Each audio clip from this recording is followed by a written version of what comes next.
Bienvenidos. El tema de hoy es sobre los ciclos económicos. El ciclo económico consta de 4 fases. Si la línea horizontal fuese el tiempo y la vertical el PIB, al principio se empieza a crecer. Si empieza a crecer, la gente empieza a consumir. Las empresas empiezan a invertir. Se produce. Existe empleo, mayor inversión, empieza a aumentar el consumo. Cuando empieza a aumentar el consumo se llega a un punto en el que se acaban los recursos y baja el consumo. Por lo mismo, las empresas empiezan a despedir a sus trabajadores, pero al final hay un consumo, porque nadie puede dejar de comer, por lo que tímidamente la economía empieza a recuperarse.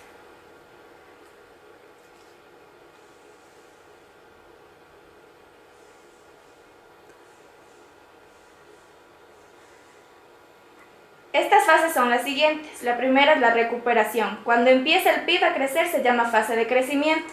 Cuando se estanca o para se dice que estamos en la fase de estancamiento. Cuando la gente está en depresión se dice que se tiene recesión. Ciclo económico es un conjunto de fenómenos que suceden en un país en una época o periodos continuos. El conjunto de fases entre dos crisis forma el denominado ciclo económico. Ciclos económicos tenemos recesión, crisis, expansión, auge. Recesión. En la recesión hay un retroceso relativo de toda la actividad económica en general. Las actividades económicas como son producción, comercio, banca, las cuales disminuyen en forma notable. La expansión es la fase del ciclo económico que se caracteriza por una reanimación de todas las actividades económicas. Aumenta el empleo, la producción, la inversión y las ventas. El auge es la fase del ciclo económico donde toda la actividad económica se encuentra en un periodo de prosperidad y apogeo. La crisis se acentúan las contradicciones del capitalismo. Hay un exceso de producción de ciertas mercancías en relación con la demanda, en tanto que falta producción en otras ramas. Crisis económica del Ecuador. Ecuador, 1999, año de crisis financiera, congelamiento de depósitos y salvataje bancario, el atraco del siglo. Reclamamos nuestro dinero. ¿Quién se lo ha robado? El fruto de mi trabajo honrado en 84 años. El gobierno jamás va a incautar, jamás va a confiscar las cuentas de nadie. Señor, tenga compasión. Mi esposo está enfermo, es mayor de edad.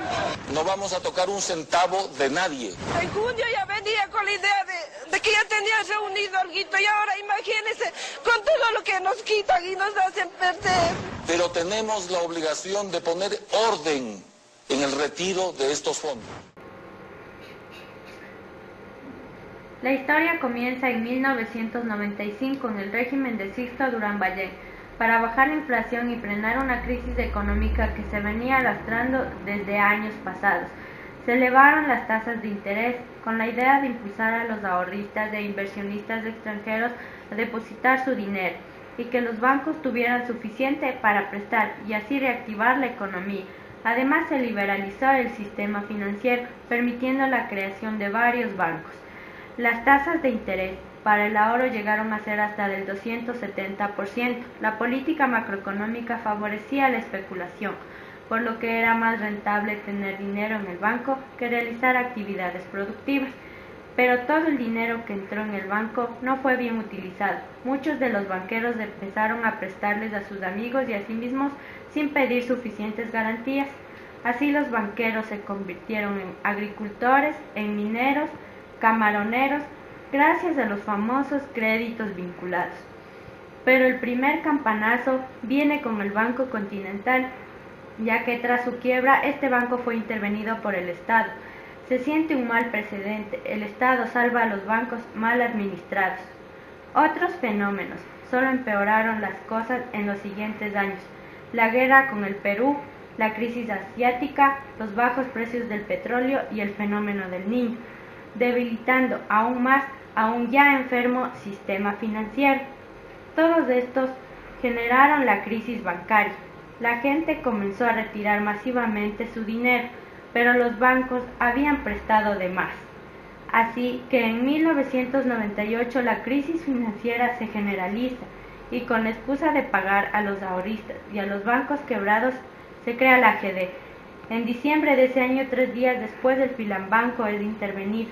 Ese mismo año el Estado intervino Solbanco, el Banco de Préstamos y el del Tungurahua. En el 99 el sucre se dispara y alcanza los 19.000 sucres por dólar, golpeando fuertemente al país entero.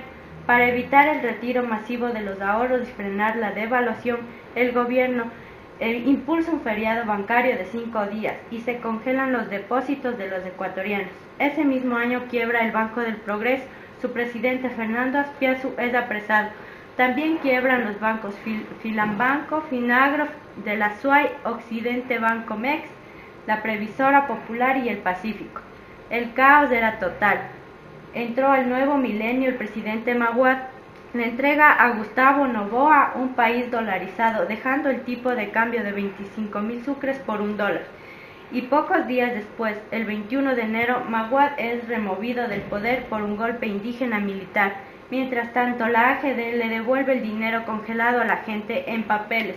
Los ahorristas que tenían su dinero en sucres perdieron doblemente. Por cada valor de los papeles, la devaluación del dólar, y por otro lado, sus grandes deudores de la banca cerrada se reúnen y crean fideicomisos para pagar sus ajustadas deudas. Con este video nos enfocamos en una de las fases del ciclo económico que golpeó al Ecuador fuertemente, la crisis de 1999.